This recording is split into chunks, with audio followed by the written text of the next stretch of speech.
사망에서 구원할 것이며 허다한 죄를 덮을 것임이라. 아멘.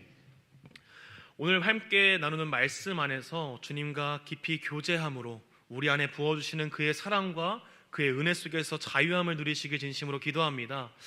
2016년도 리우 올림픽을 돌아볼 때 우리의 가슴을 뜨겁게 했던 한마디의 말이 떠오르게 됩니다. 할 수 있다. 불가능에 가까웠던 경기를 치르면서 한 선수의 입에서 계속 되뇌었던 그 말, 할 수 있다. 그리고 그 경기는 그 누구도 예상하지 못했던 놀라운 역전승을 이뤄내고 가슴을 뭉클하게 하고 또 뜨겁게 했던 그 할 수 있다라는 말은 대한민국 안에서 할 수 있다 신드롬을 불러일으키게 됩니다. 그리고 온 국민에게 희망과 용기를 선사했던 외침이 된 것이죠. 할 수 있다라는 이 외침은 사실 2016년도에 갑자기 불어온 뜻밖의 바람은 아니었습니다. 할 수 있다, 나는 성공할 수 있다, 나는 이겨낼 수 있다, 이러한 외침은 계속해서 인간의 성공적인 삶을 위해서 쓰여졌고 좋은 습관 또 자존감을 높여주는 일로 여겨지면서 많은 사람에게 지금도 실천되고 있는 일이기도 합니다. 많은 사람들은 지금 이 순간에도 스스로에게 할 수 있다라는 용기를 불어넣으며 자신 앞에 있는 그 장애물들을 향해 달려나갑니다. 또한 누군가에게 할 수 있다라고 말하며 힘을 주기도 하는 것이죠. 그러기에 이 할 수 있다라는 외침은 불가능을 가능케 하는 기적의 주문, 두려움을 이겨내고 마음속에 용기를 불어넣는 주문처럼 사용되고 있는 것 같습니다. 그러나 이 할 수 있다라는 이 외침이 속빈 강정처럼 텅 비어있는 것을 발견하게 될 때가 있는데요, 바로 왜 할 수 있는가? 그리고 또 무엇을 할 수 있는가? 라는 질문 앞에 설 때입니다. 수많은 사람들은 할 수 있다를 외치며 자신의 삶을 돌파해 나가기를 힘쓰지만 정작 무엇을 할 수 있는지, 그리고 왜 할 수 있는가를 묻고 있지 않기 때문인 것이죠. 아니, 사실 이러한 질문들을 할 겨를도 없이 계속해서 헤쳐나가기 바쁜 하루를 살아가고 있기 때문입니다. 그 결과 삶의 모든 순간은 그저 내 앞에 주어진 장애물을 뛰어넘는 수단이 되어버리고 사막 가운데 신기루 같은 오아시스를 찾아 헤매는 그 시대를 지금 살아가고 있는 것 같습니다. 지금 우리는 이러한 세상의 급류 속에서 어떻게 살아가고 계신가요? 그리고 우리는 이러한 급류 속에서 어떻게 살아가야 할까요?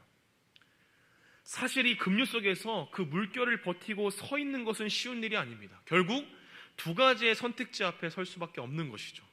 급류에 따라 떠내려갈 것인가, 아니면 급류 속에서도 든든히 서 있는 반석 위에 설 것인가. 오늘 우리가 19절과 20절의 말씀만 읽었지만 오늘 12절부터 20절까지 이어지는 그 말씀을 살펴보면서 야고보의 마지막 권면의 말씀을 통하여 여러 가지 시험 앞에 선 세상 속의 그리스도인으로 어떻게 살아가야 하는가 함께 살펴보고자 합니다.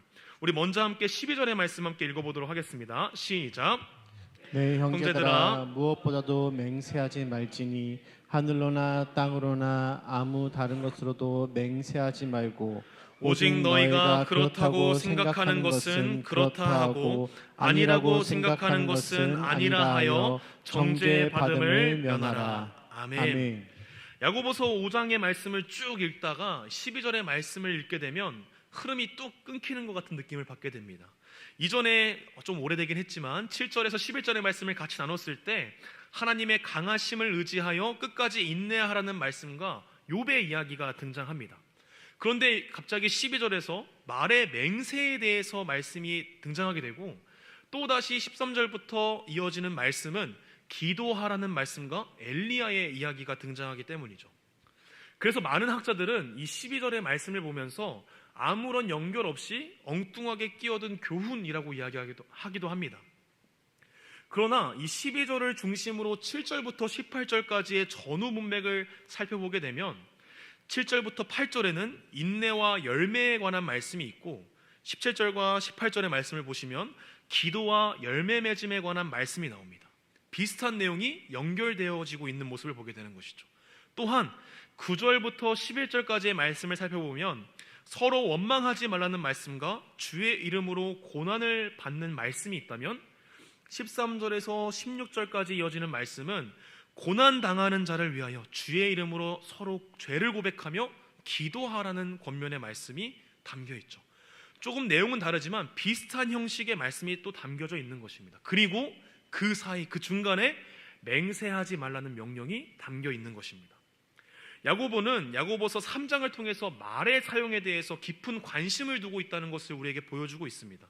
그래서 이를 통하여서 맹세하지 말라는 그 말의 사용에 관련된 명령을 둘러싼 9절 말씀에 서로 원망하지 말라라는 부정적인 말의 사용 방법과 또 15절, 16절 말씀에 서로 죄를 고백하며 서로를 위해 기도하는 긍정적인 말의 사용이 선명하게 대조되고 있는 것 또한 보여지게 되는 것이죠. 그리고 또 이어지는 말씀에서 7절에서는 인내와 그로 인해서 거둘 열매의 모습, 그리고 17절과 18절에서 아까 말씀드렸던 것처럼 기도를 통해 얻는 열매의 모습을 일치시키면서 인내를 통한 귀한 열매를 이루는 방법으로 기도를 제시하고 있는 것 또한 보게 됩니다. 그렇기 때문에 오늘 12절부터 이어지는 끝절에 20절까지 이어지는 그 말씀을 이해하는 데 있어서 이 12절의 말씀을 바르게 해석하는 것이 너무나도 중요한 것이죠.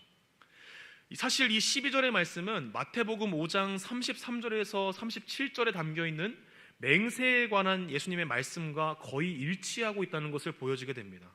야고보는 예수님의 말씀을 인용하여서 다시 한번 12절의 말씀을 통해서 맹세하지 말라라고 이야기하고 있는 것이죠. 마태복음 5장에 등장하는 예수님의 말씀에서는 하나님의 주권을 인정하지 않고 자신의 탐욕과 책임을 회피하는 거짓된 자를 탓하는 말씀이었던 것을 볼 때 야고보 또한 같은 맥락에서 이 맹세하지 말라라는 이야기를 하고 있는 것을 우리가 깨달을 수 있습니다. 크게 두 가지의 부분에서 우리에게 말씀을 하고 있는 건데요. 첫 번째는 맹세하는 것 외에 맹세가 필요 없는 일에도 항상 진실하라는 것. 그리고 두 번째로 맹세를 가장한 불신앙에서 벗어나라 라고 말하고 있는 것입니다. 우리가 이러한 모습들은 매 주일 사도신경을 고백하며 우리의 신앙을 고백하면서도 세상 속에서 성도라는 사실을 굳이 드러내지 않으며 자신의 이익과 편의에 따라 행동하는 우리들의 모습 속에서 발견할 수 있는 것이고, 또한 고난 가운데 있을 때 하나님의 때를 기도를 도구로 삼아 하나님이 빨리 이 모든 상황들을 해결해 주실 수 있게 흥정하는 모습이 우리에게 있는 것입니다. 그렇기 때문에 야고보는 우리에게 아예 맹세하지 말라라고 말씀하고 있는 것이죠. 그리고 결단하라고 이야기하는 것입니다. 오직 너희가 그렇다고 생각하는 것에 그렇다라고 말을 하고 아닌 것에는 아니라고 말하라는 것입니다. 하나님과 세상 속에서 말과 행동을 일치시키라는 것이죠.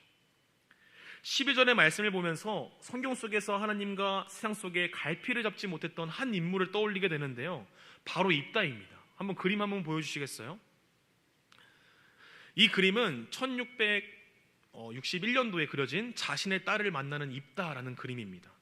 기생의 아들이었던 입다가 가족에게 무시를 당하고 버림받은 이후에 되게 그 잡료와 함께 살아가고 있었는데 암몬 자손과의 전쟁을 앞두고 길르앗의 장로들이 찾아와서 군대의 장관이 되달라고 청합니다. 그리고 입다는 그 기회를 놓치고 싶지 않아서 잘못된 서원을 하고 맙니다. 사사기 11장 31절의 말씀 제가 한번 읽어드리겠습니다. 내가 암몬 자손에게서 평안히 돌아올 때 누구든지 내 집 문 앞에서 나와서 나를 영접하는 그는 여호와께 돌릴 것이니 내가 그를 번제물로 드리겠나이다 하니라.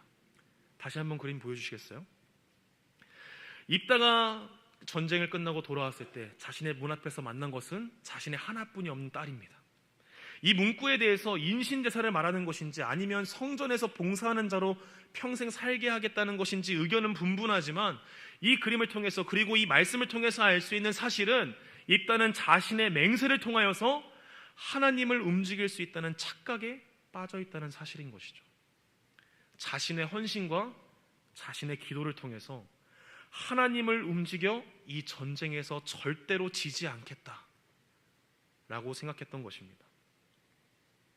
그리하여서 나를 쫓아낸 그 길르앗 가문에게 나의 능력을 똑똑히 보여줘야겠다라고 생각했던 것이죠.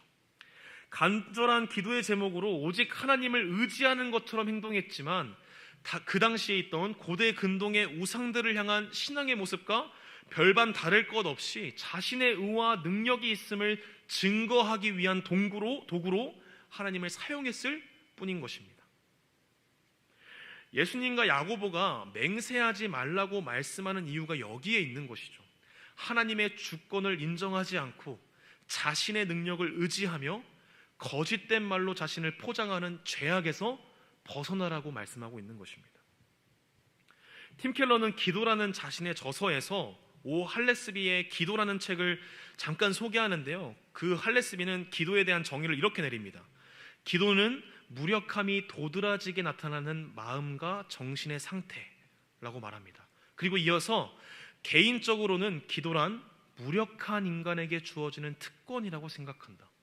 기도와 무력함은 떼어놓을 수 없다. 오로지 무력한 이만이 진심으로 기도할 수 있다 라고 말합니다. 우리가 이 글을 통해서 우리의 기도의 태도를 바르게 다시 한번 생각해 볼 수 있는데요. 기도란 죄악 가운데 빠져 죽을 수밖에 없던 죄인이 그리스도 예수의 보혈로 인해 하나님께 나의 마음을 쏟아놓으며 우리의 간구와 기도를 들으시는 그 하나님의 사랑을 누릴 수 있는 자리라는 것입니다. 그렇기 때문에 무력함과 연약함은 부끄러운 일이 아니며 우리에게 부어주신 하나님의 은혜를 더 풍성히 누릴 수 있는 순간이 된다는 것이죠. 탕자가 돼지와 같이 지엄 열매를 먹으며 자신의 비천함을 깨달았을 때 아버지의 사랑을 깨닫고 다시 돌아가 아버지의 놀라운 환대를 받았던 것처럼 우리 스스로 무력함을 깨닫고 연약함을 인정하며 지존자이신 하나님을 의지함으로 기도할 때 진정한 자유가 우리 안에 임하게 된다는 것입니다. 그러기에 맹세하지 않는 태도는 하나님의 주권을 인정하며 그분 앞에서 자신을 낮추며 그의 능력을 의지하는 일이며 그것은 바로 참된 기도의 태도를 통해서 드러난다고 오늘 말씀에서 이야기하고 있는 것입니다. 우리 13절의 말씀을 한번 읽어보도록 하겠습니다. 시작. 너희 중에 그는 기도할 것이요 즐거운 자가 있느냐 그는 찬송할지니라. 아멘. 아멘. 사실 고난 가운데 있으면서 기도하는 것은 그리 어렵지 않은 일입니다. 그러나 우리가 즐거워하는 중에 하나님을 향한 찬양의 기도를 올려드리는 것은 하나님의 주권 앞에 사는 자밖에 할 수 없는 행동인 것이죠. 하나님의 주권 앞에 선 자들은 14절의 말씀에서 나오는 것처럼 병든 자를 위하여 함께 기도할 수 있는 것입니다. 또한 15절에 있어서도 마찬가지입니다. 믿음의 기도가 병든 자를 구원할 것을 말하면서 뒤에 더 큰 강조를 두고 있는데요. 우리 함께 15절 하반절의 말씀 읽어보도록 하겠습니다. 시작. 주께서 그를 일으키시리라. 혹시 죄를 범하였을지라도 사하심을 받으리라. 아멘. 이러한 표현을 통해서 야고보는 중요한 이야기를 하고 있습니다. 야고보는 믿음의 기도의 능력이 아닌 실제로 병을 고치시는 그 주님의 능력을 더욱더 강조하고 있는 것이죠. 사람의 능력으로 사람의 힘으로 기도하는 것이 아니라 우리의 기도를 들으시고 일하시는 그 하나님을 드러내고 있다는 것입니다. 그리고 이러한 주권의 회복은 5장 9절에서 보여지는 원망의 말로 더럽혀진 우리의 말이 16절에서 고백하고 있는 것처럼 함께 모여 자신의 죄를 고백하며 함께 기도하는 공동체의 회복을 이루게 될 것이다라고 야고보는 말하고 있는 것입니다. 이런 점에 있어서 엘리야의 기도 또한 마찬가지인 것이죠. 17절을 보시면 엘리야의 기도에 대해서 소개하면서 엘리야에 대해 이렇게 이야기합니다. 엘리야는 우리와 성정이 같은 사람이로되. 여기서 야고보는 엘리야를 특별한 의인이나 기도의 능력이 큰 사람으로 소개하기보다 우리와 성정이 같은 사람, 우리와 본성이 같은 자, 같은 고난 속에서 똑같이 고통스러워하며 하나님이 없이는 보잘것없는 무기력한 자라는 것을 드러내고 있는 것입니다. 그의 기도의 응답과 그의 능력은 그의 믿음의 뛰어남을 드러내는 것이 아니라 하나님의 놀라운 능력으로 이 모든 것을 이루어냈음을 고백하고 있는 것이며, 이를 통해서 18절에서 기도를 통해 열매를 맺었다는 말씀은 7절의 농부가 인내로 이른 비와 늦은 비를 통해 열매를 맺는 것과 연관되어서 그의 고난 가운데에서도 참된 기도를 통해 인내함으로 위에서부터 오는 지혜로 하나님이 주시는 열매를 맛본 자라는 것을 드러내고 있는 것이죠. 이를 통해서 우리는 참된 기도를 통해 하나님의 주권을 의지하게 되고, 인내할 수 없는 우리가 하나님을 믿음으로 인내하게 되며, 또한 그것을 통하여서 야고보가 야고보서를 통해서 계속해서 말씀하고 있는 우리 마음속에 심긴 그 말씀이 자라나 참된 열매의 맺음을 보게 되는 것입니다. 그리고 이 모든 것의 변화는 헛된 맹세에서 벗어나 참된 기도로 하루를 살아가는 성도의 모습이 담겨져 있는 것입니다. 이제 말씀을 정리하고자 합니다. 우리가 앞서 이야기했던 이 할 수 있다라는 외침의 뿌리를 살펴보면 인본주의 사상을 어렵지 않게 찾아볼 수 있습니다. 세상의 최고의 권위는 인간의 자유의지이며 우리의 감정과 의식을 통제해서 하여 원하는 결과를 만들어낼 수 있다는 교만함의 표현이 할 수 있다라는 허울 좋은 포장지에 감춰졌던 불편한 진실인 것이죠. 그러나 그 안을 자세히 들여다보면 할 수 없음을 인정하지 못하고 자신을 끝까지 내몰며 무기력함을 드러내지 않기 위해서 발버둥치는 한 명의 죄인이 보입니다. 자신의 힘과 의식과 감정으로 모든 것을 해내려고 할 때마다 실패하게 되고 그 결과 자기 자신을 혐오하는 것에 이르고 또한 그것마저 숨기기 위해 가면을 쓰고 살아가는 우리들의 모습이 보이게 되는 것이죠. 자유의지를 찬양하며 종교의 틀에서 벗어나 자유롭게 날아가고 싶어 하지만 자신들이 만들어낸 족쇄에서 벗어나지 못하는 무기력함을 보이며 그 무력감을 숨기기 위해서 발버둥치는 안타까운 삶을 보게 되는 것이죠. 그러나 오늘 말씀을 통해서 본 그리스도인은 다릅니다. 무력함에서 벗어나기 위해서 발버둥치는 것이 아니라 무력함과 연약함을 입음으로 놀라운 하나님의 주권 안에 살아가며 내 능력이 아닌 하나님의 능력으로 살아가는 자, 이것이 바로 성도의 삶이라는 것이죠. 그러기에 고린도후서 6장 9절에서 10절의 말씀에 이렇게 고백하고 있는 것입니다. 제가 읽어드리겠습니다. 무명한 자 같으나 유명한 자요, 죽은 자 같으나 보라 우리가 살아있고, 징계를 받는 자 같으나 죽임을 당하지 아니하고, 근심하는 자 같으나 항상 기뻐하고, 가난한 자 같으나 많은 사람을 부유하게 하고, 아무것도 없는 자 같으나 모든 것을 가진 자로다. 아멘. 그러기에 우리가 고난 속에서 거하며 진정으로 회복해야 하는 것은 바로 참된 기도의 자리인 것입니다. 참된 기도를 통해서 위로부터 내려오는 지혜, 나의 모든 것을 다 내려놓고 그리스도 앞에 엎드려 오직 하나님만 의지하는 것, 참된 진리 안에서 자유를 누리는 회복을 우리 안에서 매일매일 참된 기도를 통하여 이뤄내야 한다는 것이죠. 그리고 그 진리를 아는 자로서 야고보는 우리에게 이렇게 권면하고 있습니다. 우리 함께 읽었던 19절과 20절의 말씀을 메시지 성경으로 한번 읽어보도록 하겠습니다. 시작. 사랑하는 친구 여러분, 하나님의 진리에서 떠난 사람들을 알고 있거든 그들을 포기하지 마십시오. 그들을 찾아가십시오. 그들을 돌아서게 하십시오. 이는 귀한 생명들을 파멸해서 건져내는 일이며 하나님을 등지는 일이 전염병처럼 퍼지는 것을 막는 일입니다. 아멘. 야고보가 이 모든 서신을 통해서 우리에게 하고 싶은 이야기는 진리 안에 거하며 헤매지 않고 서로를 돌아서게 하는 것입니다. 두 마음으로 나뉘어 참된 기도를 잊어버리고 인내도 잊어버린 채 하나님을 떠나는 일이 전염병처럼 퍼지고 있는 그때를 찾아갈 한 사람을 세우고자 하는 것이죠.